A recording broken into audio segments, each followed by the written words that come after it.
Hello friends, dress designing course की अगली class में आपका स्वागत है। आज हम आपको इंची टेप के बारे में जानकारी देंगे और नाप लेने का सही तरीका बताएंगे।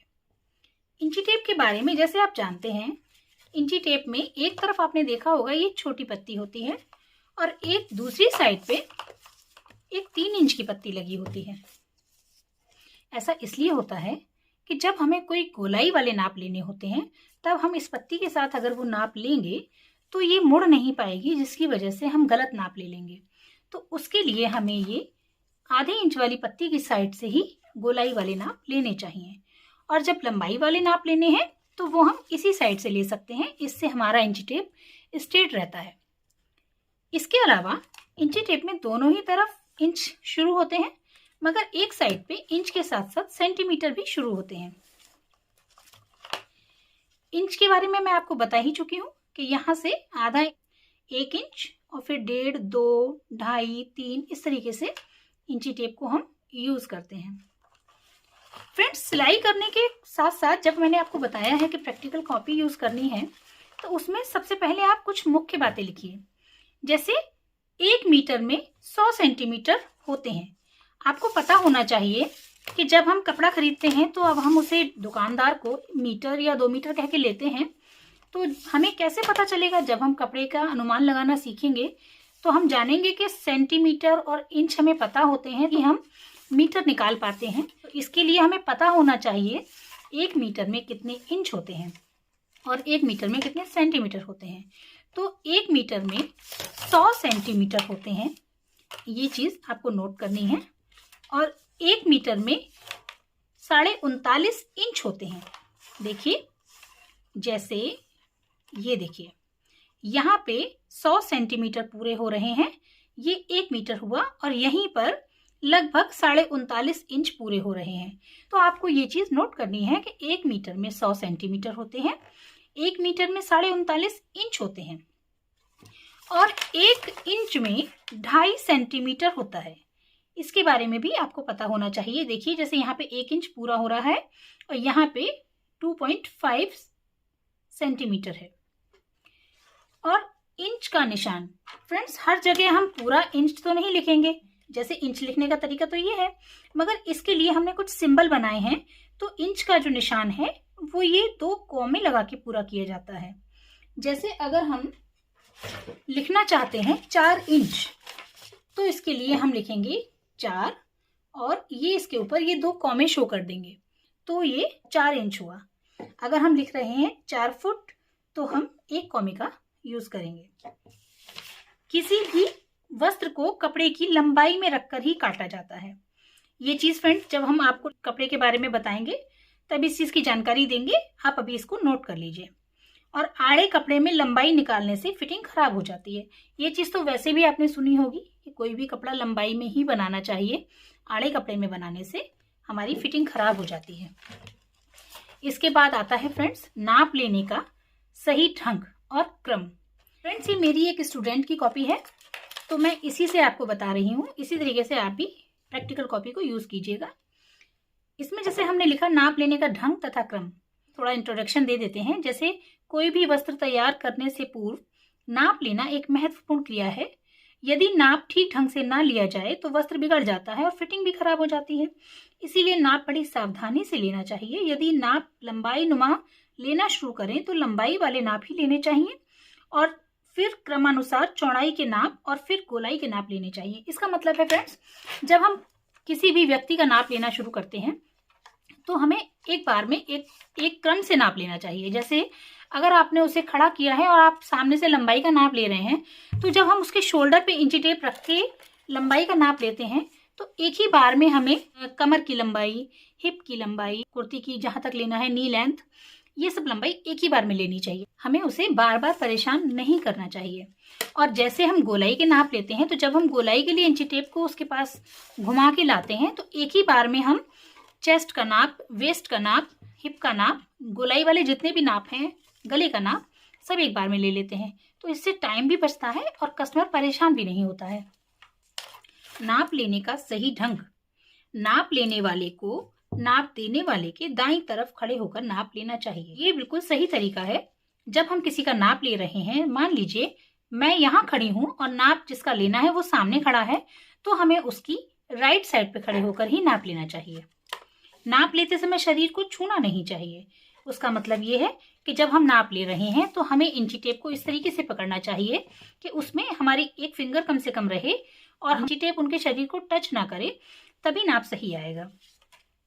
नाप लेते समय इंची टेप को दाएं हाथ की उंगली व अंगूठे से पकड़कर और दाईं ओर से घुमाकर पीछे से आगे लाना चाहिए। मतलब मान लीजिए ये कोई पर्सन खड़ा है और मुझे इसका नाप लेना है, तो मुझे इंची टेप को दाएं हाथ की उंगली व अंगूठे से पकड़कर दाईं ओर से घुमाकर पीछे से आगे लाना चाहिए और फिर नाप लेना चाहिए।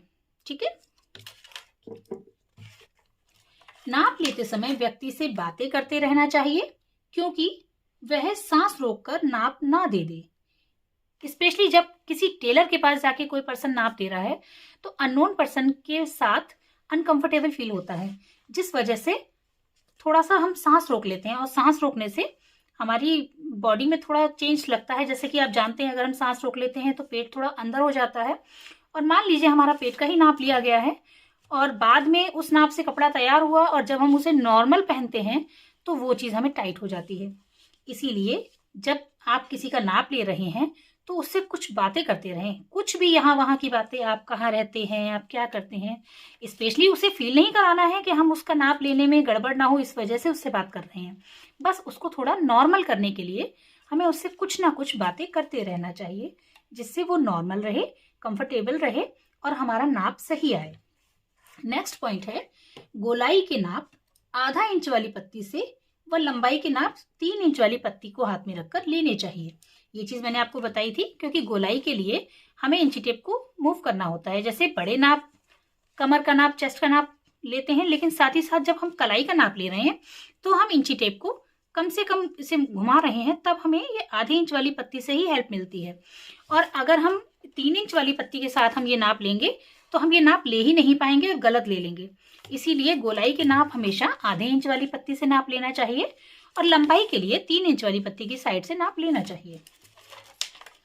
नाप लेते समय पहने हुए वस्त्र का स्टाइल व शरीर निरीक्षण कर लेना चाहिए। इसका मतलब ये हुआ कि जब हम किसी का नाप ले रहे हैं, जिसका हम कपड़ा सिलने वाले हैं, तो हमें उसके बारे में जानना चाहिए। अगर पर्सनली हम उसको जानते हैं, उससे कई बार मिल चुके हैं, तब तो हमें कुछ अनुमान होता है। लेकिन साथ ही अगर मान लीजिए हम एक टेलर शॉप लेके बैठे हुए हैं और हम किसी अनजान व्यक्ति का कुछ सिलने वाले हैं, वो हमारे पास नाप देने आया है, तो हमें उसके पहने हुए कपड़े से अंदाजा लगाना चाहिए कि वो कैसा पसंद करता है। कुछ एबनॉर्मल लगे तो विशेषतः उससे पूछ लेना चाहिए कि किस स्थान पर कितना ढीला व टाइट रखना है। मतलब जैसे मान लीजिए कपड़ा तो वो नॉर्मल पहने हैं, मगर आस्तीन जो नाप के हिसाब से होनी चाहिए उससे कुछ ज्यादा ही ढीली है। मान लीजिए फिटिंग के हिसाब से हमारा नाप 7 या 8 इंच होना चाहिए, मगर वो इंसान बहुत ढीली आस्तीन पहने हुए है, तो हम उसी नाप की तो नहीं सिल सकते।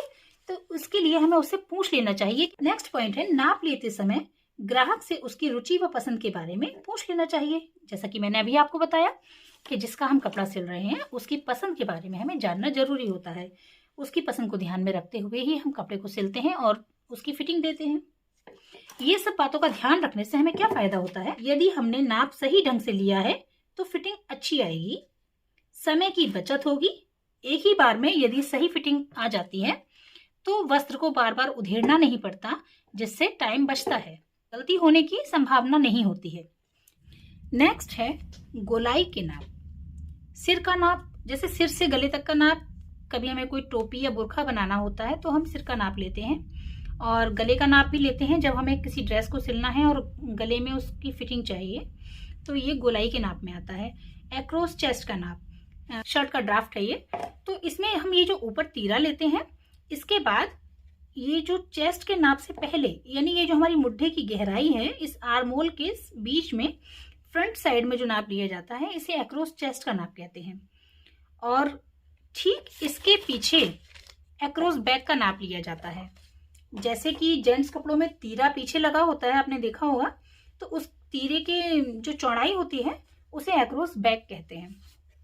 एक कमर का नाप ये शर्ट में हुआ, यहाँ पे जो है ये चेस्ट के नाप के बाद कमर का नाप है। और इसके बाद हिप का नाप चाहिए होता है, वो अक्सर लोअर ड्रेसेस में चाहिए होता है। जैसे ये देखिए, मान लीजिए हम कोई पजामा बना रहे हैं, तो यहाँ पे हमें हिप का नाप लेना होगा। जहाँ हमें आसन चाहिए होता है उस जगह की गोलाई में हमें हिप का नाप लेना होता है, और कमर वाली जगह जहाँ पे हमें इलास्टिक वाला पॉइंट चाहिए वो कमर वाली जगह कहलाती है, तो वहाँ पे हमें गोलाई का नाप कमर के लिए लेना होता है। और आसन से नीचे जो हमारा ये थाइज वाला एरिया है, इसका नाप हम पजामे या चूड़ीदार पजामी टाइट कपड़ों के लिए जरूर लेते हैं, तो इसे थाई की गोलाई का नाप कहते हैं। और इसी में आगे चल के फिर नीचे घुटने का नाप, और घुटने से मोहरी के बीच का जो नाप होता है उसे पिंडली का नाप कहते हैं, और उसके बाद नीचे मोहरी का नाप होता है। तो ये सब गोलाई वाले नाप कहलाते हैं। इसके बाद लंबाई के नाप, कंधे से इंची टेप को पकड़ के जब हम नीचे की तरफ ले जाते हैं तो फिटिंग के लिए जो हमें डॉट डाली जाती है उस जगह पे एक नाप लेते हैं।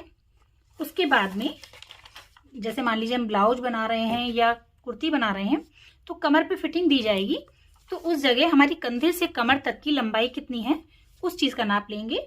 फिर अगर हम शर्ट सिल रहे हैं तो कंधे से शर्ट की लंबाई जहाँ तक होनी चाहिए उस पॉइंट तक शर्ट की लंबाई लेंगे, और वहीं पे अगर वो कुर्ती है तो कुर्ती की लंबाई जहाँ तक चाहिए उस हिसाब से हम उस चीज़ का नाप लेते हैं।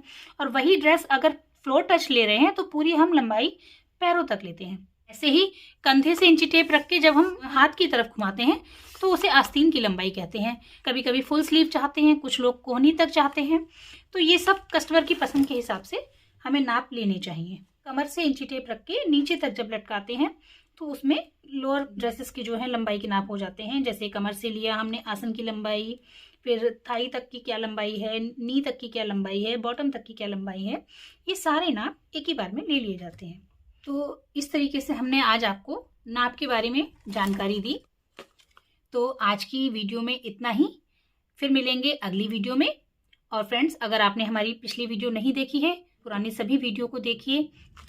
फ्रेंड्स, आप हमारी सभी वीडियो को लाइक कीजिए, कमेंट्स कीजिए, शेयर कीजिए, और अगर आप हमारे चैनल पर पहली बार आए हैं तो प्लीज़ सब्सक्राइब कीजिए, बेल आइकन ऑन कीजिए। Thank you friends.